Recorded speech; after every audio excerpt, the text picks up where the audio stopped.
ဟုတ်ဆမ်မွန်လေးအကောင့်ပိုင်ရှင်မင်္ဂလာပါနော်ပါဆရာမင်္ဂလာပါသမီးပါသိကြလို့လည်းသူပြောပါဟုတ်ကောင်လေးနဲ့ပြန်ပြီးတော့အဆင်ပြေနိုင်လားသိချင်တယ်ဆရာ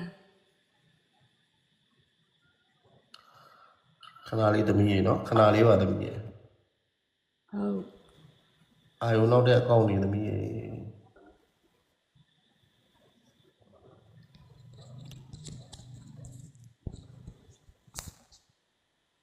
သမီးသူ့အသက်သမီးအသက်တွေပြောပါဦးသမီးရေဟုတ်သမီးအသက်က29ထဲမှာဆရာသူ့အသက်က29ထဲမှာဆရာ29ဘယ်လမှာမွေးကြလဲသမီးရေဘယ်လာတော့ဆိုတော့သမီးကဒီ3လပိုင်းထဲမှာဆရာ3လပိုင်းမှာ29ပြည့်မှာလား26ပြည့်ပြီး29ထဲမှာဆရာ26ပြည့်ပြီး29နဲ့သွားမှာဟုတ်သူကကြတော့ဟိုက28ပြည့်ပြီဆရာ29ထဲဟို2လပိုင်းကဆရာ28ပြည့်လို့29ထဲရောက်နေပြီဟုတ်ဆရာသမီးတို့နာမည်ရင်းနေပြောပါဦးသမီးရေနာမည်နဲ့နေ့နဲ့လေးရောကိုက်တက်တာဟုတ်သမီးရဲ့နာမည်ကနန်းဆိုင်မွန်းနေနံကအင်္ဂါသမီးဆရာသူကကြတော့ကောင်လေးက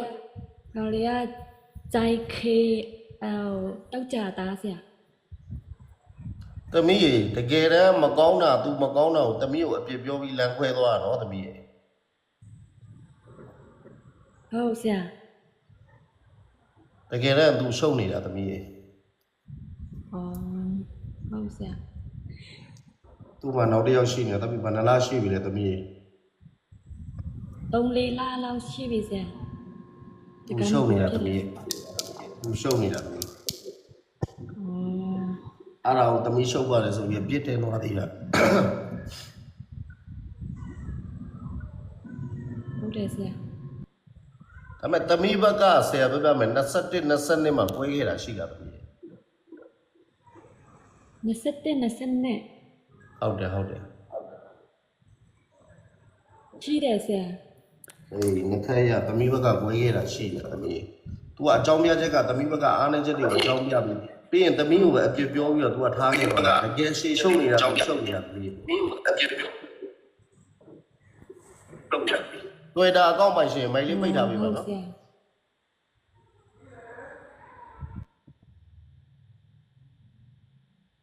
သမီးဘာသိချင်နေလဲသမီးရေ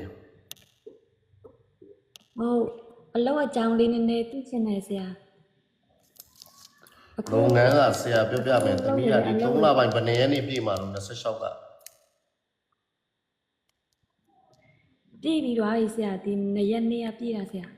အဲ့တော့29စဝင်နေပြီပေါ့သမီးရဲ့နော်29ထဲမှာဆရာ29ဝင်တာမှ3ရက်ပဲရှိသေးတယ်သမီးနည်းနည်းလေးတီးခံပြီးအခုအလုပ်ကိုပဲလုပ်အလုပ်ပြောင်းမှုမစင်စားနဲ့သမီးရဲ့ဟုတ်ဆရာအလုပ်ပြောင်းခြင်းနဲ့ဆိုတကူးလာပြီးမှလုပ်ငန်းပြောင်းပါသမီးရဲ့ဟုတ်ဆရာ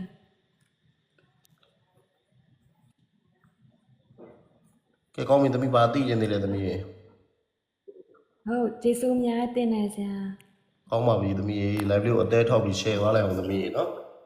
ကြည့်ရှုနေတဲ့သူတွေလည်း live လေးကိုအသေးလေးထောက်ပြီး share လိုက်ကြပါဦးနော်ဆရာလေးထောက်ပြီး share ဟုတ်ကျေးဇူးများတင်တယ်ဆရာကောင်းပါပြီ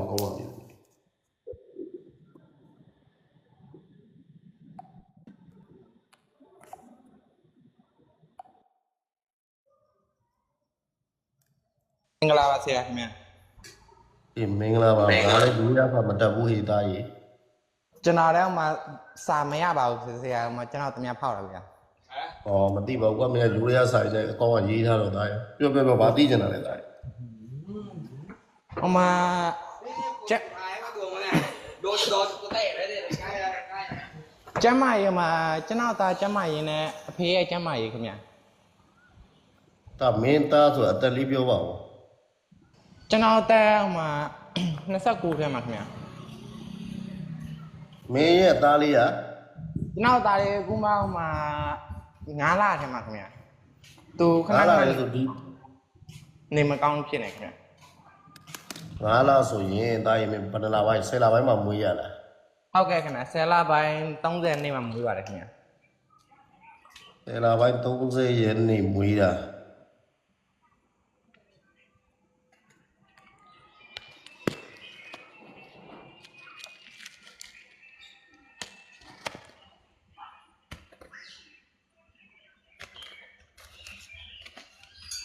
ဘာနေသားလဲတာရင် ဘာနေတာဆိုကျွန်တော်လည်းမမှတ်မိဘူးခင်ဗျာ ဟာမင်းမွေးတဲ့ကလေးတော့ဘာနေသားမှမသိဘူးလားကွာတာရဲ့ မသိဘူးဆရာကျွန်တော်မွေးနေတာကျွန်တော်မသိဘူးခင်ဗျာ အေးပါကွာမင်းလူဖြစ်ရကြိုးနဲ့လိုက်တာတာရဲ့ကိုမွေးတဲ့သားသမီးတော့ဘာနေနဲ့မသိဘူးမင်းနေနဲ့လည်းမသိဘူး ကျွန်တော်ကတော့မှကြားပဲသိတယ်ခင်ဗျာကျွန်တော်ဥစ္စာဘာမှမသိဘူးခင်ဗျာ ကြားပဲသိလား ဟုတ်ကဲ့ခင်ဗျာ အဲ့တော့တနင်္လာပေါ့မင်းက ဟုတ်ကဲ့ပါခင်ဗျာ မင်းသားရောကြွက်လာပူးလာအဲ့လိုသိလား အဲ့ဒါတော့သိရခင်ဗျာဗါဖူးဆရာ ပူး ဟုတ်ကဲ့ဆရာ မင်းသားပူးဆိုတော့တောက်ကြပေါ့ကွာ ကျွန်တော်နေနာခေါ်မတတ်ပါဘူးဆရာကြီးခွတ်လို့ အေးပါတိုင်းမင်းသားလေးမွေးပြီးတည်းကမင်းလုပ်ငန်းတော့အဆင်ပြေလာတယ်ဒါပေမဲ့ကလေးရောမအေးရောကျမ်းမာရင်ညံ့လာတာတာကြီး မဟုတ်ဘူးဆရာကျွန်တော်သားလေးမွေးပြီးတော့မှမအေးနဲ့ तू ကမအေးနဲ့နေတော့အဆင်ပြေတယ်မှဒါမဲ့အဖျားနာတာခဏခဏရှိတယ်ဆရာ ဟုတ်တယ်ကလေးကနည်းနည်းလေးတော့ကျမ်းမာရင်ရှူရှာမှာတာကြီးဖြေဦးမှာမပူနဲ့ဘာမှတော့အနေရမရှိဘူးသားကြီးအတိကပေါင်ပြေးလား ပေါင်ညီပေါင်ကဘယ်လိုလဲကွာပေါင် အာကလေးမွေးတဲ့ပေါင်တော့မသိဘူးလားကွာသားမင်းဘွားကလည်းကွာဆရာတော်တော်ဟိုဖြစ်နေပြီ ခလေးမွေးတဲ့ပေါင်နဲ့ကွာငါလည်း ခလေးမွေးတဲ့ပေါင်ရှိရလေခလေးကမှကီလိုချိန်လား